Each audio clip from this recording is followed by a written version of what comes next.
News this morning, the NYPD is now reporting dozens of arrests following sometimes violent demonstrations in Brooklyn and Manhattan over the death of George Floyd in Minneapolis.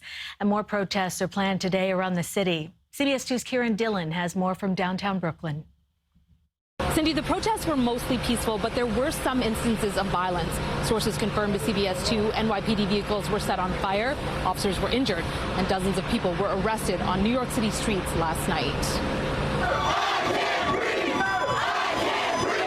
From Foley Square to the Brooklyn Bridge, Barclays Center to police headquarters, thousands marched through New York Friday, sparked by the killing of George Floyd. Too much brothers and sisters that look like us dying, and we're tired of it.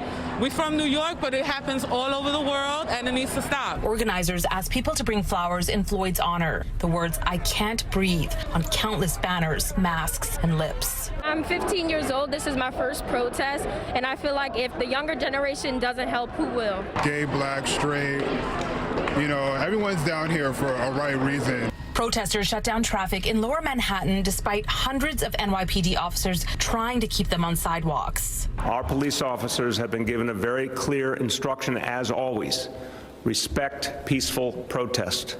While the day was mostly peaceful, tensions boiled at times. We saw several people pushed to the ground or taken away in handcuffs as the crowd cried out in their defense. Officers chased people down the street and even used pepper spray on some. We don't want to be looting, burning buildings down and everything, but we want our voice to be heard. Stop killing us. And at every corner of the crowd, collective pain was palpable. It doesn't make sense to me that it's 2020 and we're still doing this. How is this still happening? So as for today, several protests are scheduled across the city, including in every borough. The city is reminding people of the importance of peaceful protest, as well as social distancing during this pandemic. In downtown Brooklyn, Kiran Dhillon, CBS 2 News. A growing number